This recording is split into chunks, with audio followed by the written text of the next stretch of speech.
Alhamdulillahi Rabbil Alamin Allazi anzala as-sakina ala qulubil mu'minin wa hadana ila siratil mustaqim Dinul Islam Inna dina indallahil Islam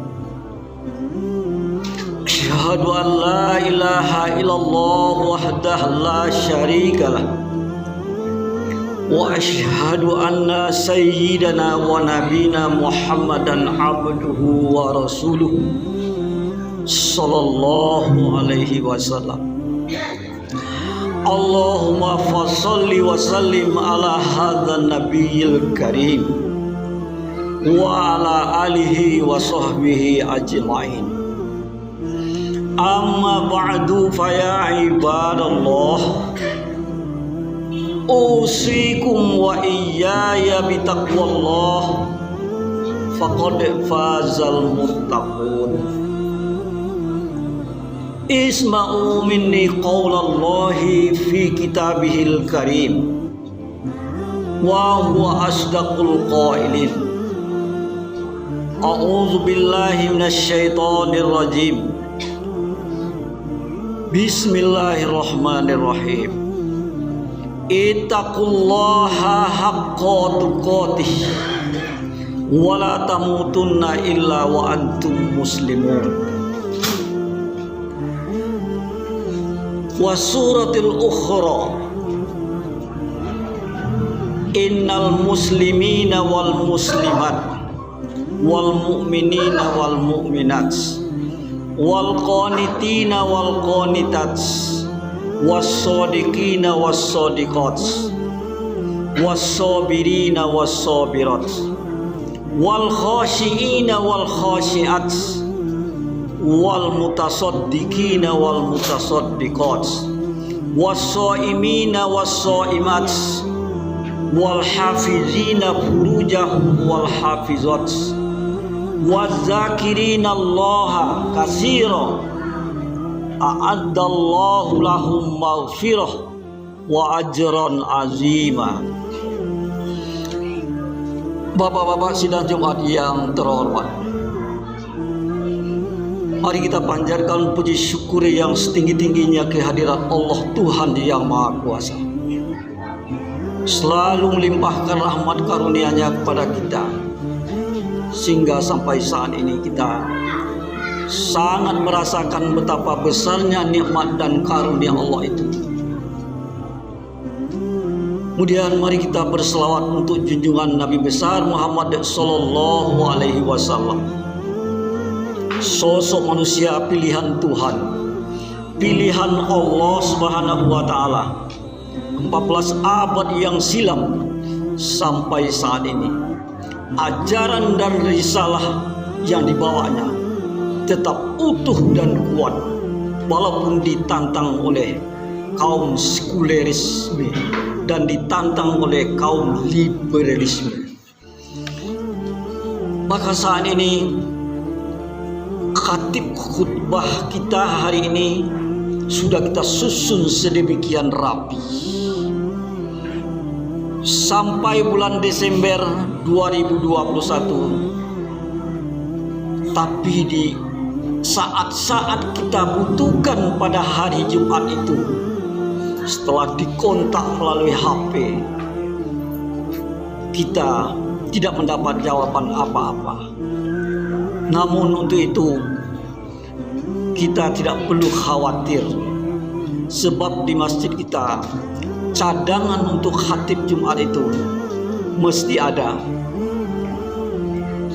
Bapak-bapak sidang Jumat yang terhormat, maka untuk itu mari kita sampaikan nasihat khutbah ini sebagai berikut.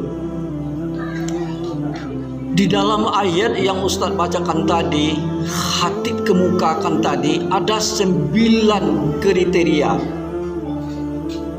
Ada 9 kriteria untuk orang-orang yang beriman mendapatkan ampunan dari Allah Subhanahu wa taala. Tak mungkin Ustaz khatib bahas satu persatu. Tapi secara umum arti ayat itu sebagai berikut. Pertama, orang-orang yang akan mendapat ampunan Allah Subhanahu wa taala, a'addallahu lahum maghfirah. Ujung ayatnya seperti itu. Allah janjikan kepada mereka yang 9 kriteria tadi maghfirah, ampunan dari segala dosa-dosanya selain dari syirik. Kemudian sesudah Allah ampuni dosanya, kemudian Allah berikan pahala yang sangat besar. Menurut ahli tafsir di situ adalah surga Jannatul Naim. Di secara umum, menurut ayat tadi itu, asal dia mengucapkan kalimat syahadat, asal dia membaca kalimat syahadat itu, dan dia akan mendapatkan maghfirah Allah Subhanahu wa taala. Islam, orang masuk Islam, orang Islam ditandai lebih dahulu dengan syahadat.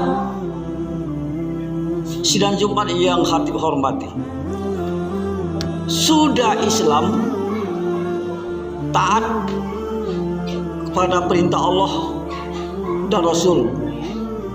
Ketiga, jujur. Keempat, sabar. Kelima, khusyuk. Khusyuk itu maksudnya rendah hati, tidak sombong. Selanjutnya, mau berzikir. Pagi zikir, sore zikir. Pagi dia ucapkan kalimat la ilaha illallah, kita ucapkan kalimat la ilaha illallah, la ilaha illallah, la ilaha illallah. Sore juga kita ucapkan itu, la ilaha illallah. Pagi kita berzikir, sore kita berzikir. Kemudian berpuasa. Puasa di situ maksudnya di samping puasa wajib Ramadan, termasuk puasa Senin Kamis. Bapak-bapak sidang Jumat yang berbahagia, mudah sekali untuk mendapatkan ampunan dosa kita nih dari Allah Subhanahu wa taala. Begitu Allah menyayangi orang-orang yang Islam, begitu Allah mencintai orang-orang yang masih ada nilai-nilai keimanan di dalam hatinya. Tapi ada 3 hal yang perlu disikapi. Allah sembunyikan 3 perkara dalam 3 perkara. Ini barangkali yang untuk dibawa pulang. Allah sembunyikan 3 perkara di dalam 3 perkara. Pertama, Allah sembunyikan pahala, Allah sembunyikan jaza, Allah sembunyikan iqab kepada orang yang berbuat baik. Solat awak dari pagi 5 kali sehari semalam tak pernah tinggal, tak pernah alfah, dijaga oleh elok. Dan perintah-perintah Allah Subhanahu wa taala yang lain-lain perintahnya kita lakukan. Bapak-bapak sidang Jumat yang terhormat, tidak ada seorang pun yang tahu apakah dia diberi pahala atas perbuatannya itu.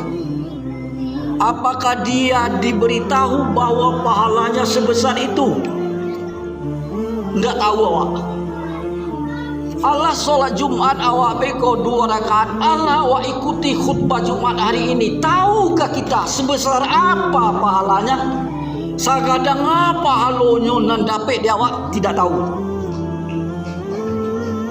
Allah sembunyikan, Allah tidak beritahu kepada orang-orang yang melakukannya sebesar apa pahala kebaikan yang dia peroleh terhadap amalnya itu. Kenapa begitu? Sebab kalau diberitahu, dia tidak akan rajin melakukan amal-amal sesudah itu. Maka untuk itu, jangan disepelekan amalan sebesar apapun. Pak, sholat sunat 2 rakaat ba'diyah, qobliyah, ba'diyah. Sebelum sholat padu, sesudah sholat padu. Sebelum sunat qobliyah namanya 2 rakaat. Sesudah sholat wajib, ba'diyah namanya. Sebesar apapun selawat yang kita ucapkan setiap sesudah sholat subuh dan sesudah sholat maghrib, jangan disepelekan. Kita baca di rumah di waktu tahlilan berselawat kepada Nabi, jangan dipandang enteng. Barangkali yang besar-besar itu belum tahu kita mendapatkan pahala naik haji ke Makkah, berkorban setiap tahun, belum tahu sebesar apa pahala.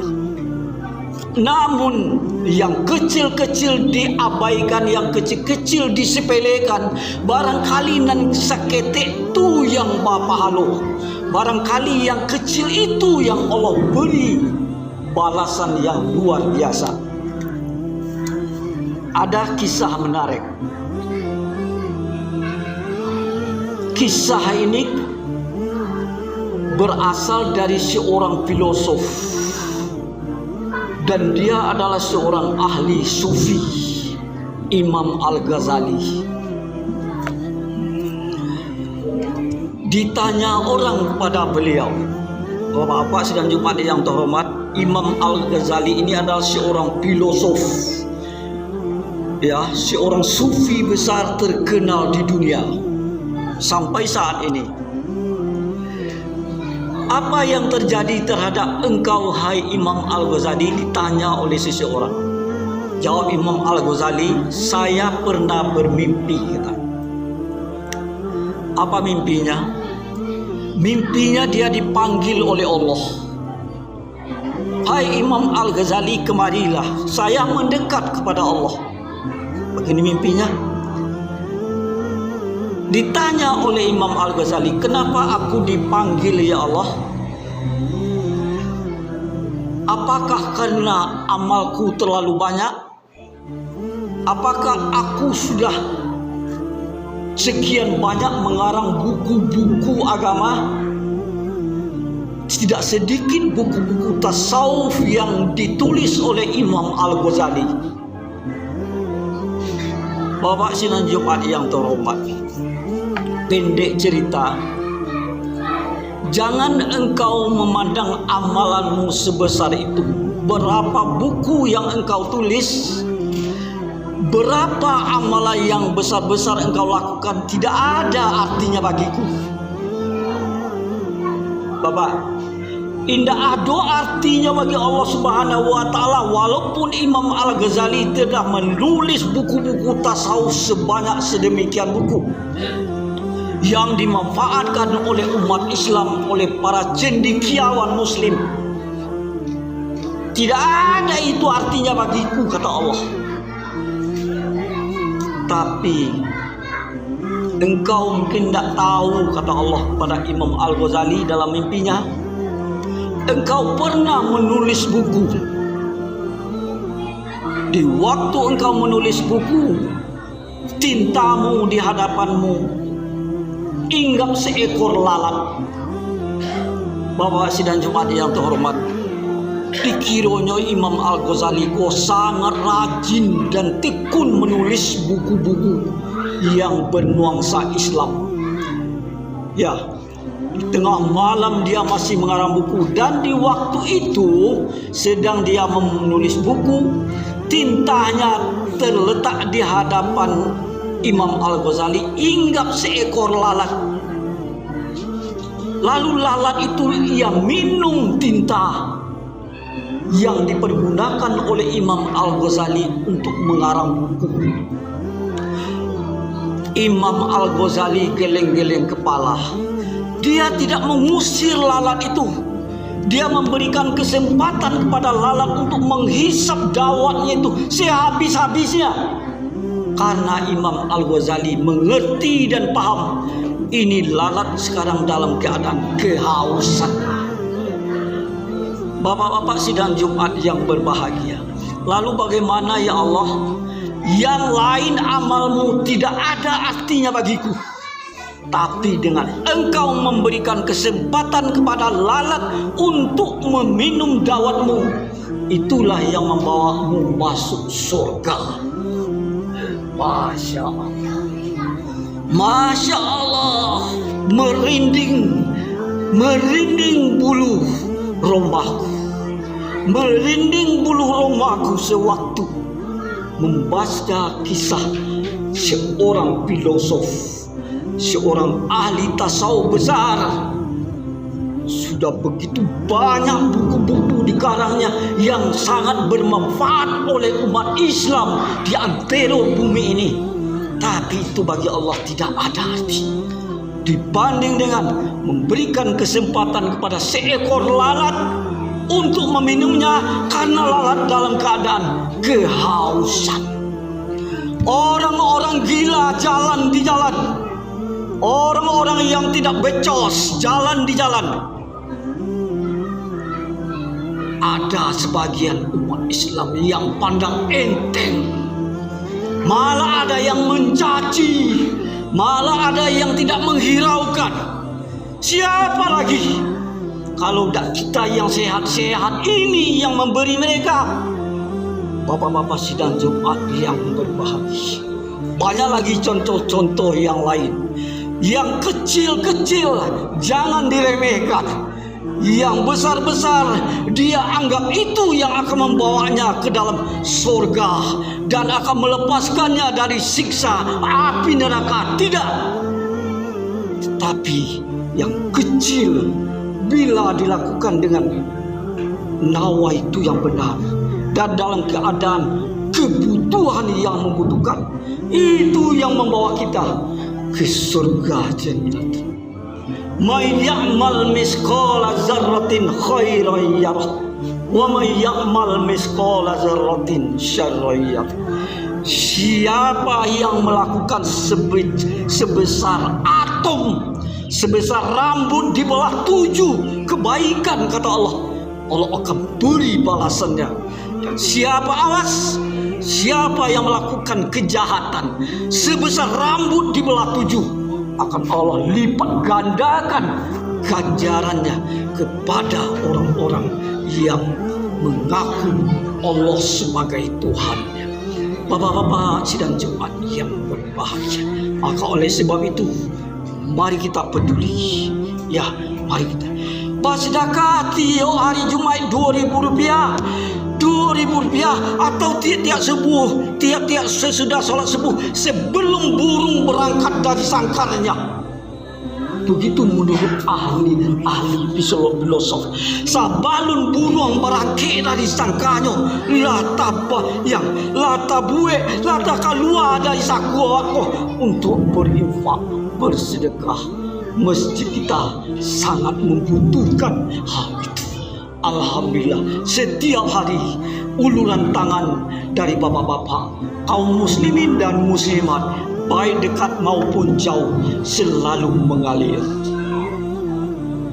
Fa'taliru ya absar la'allakum tuflihun. Barakallahu li wa lakum fil Qur'anil azim wa nafa'ani wa iyyakum bima fihi minal ayati wadzikril hakim wa taqabbala minni wa minkum tilawatahu innahu as-sami'ul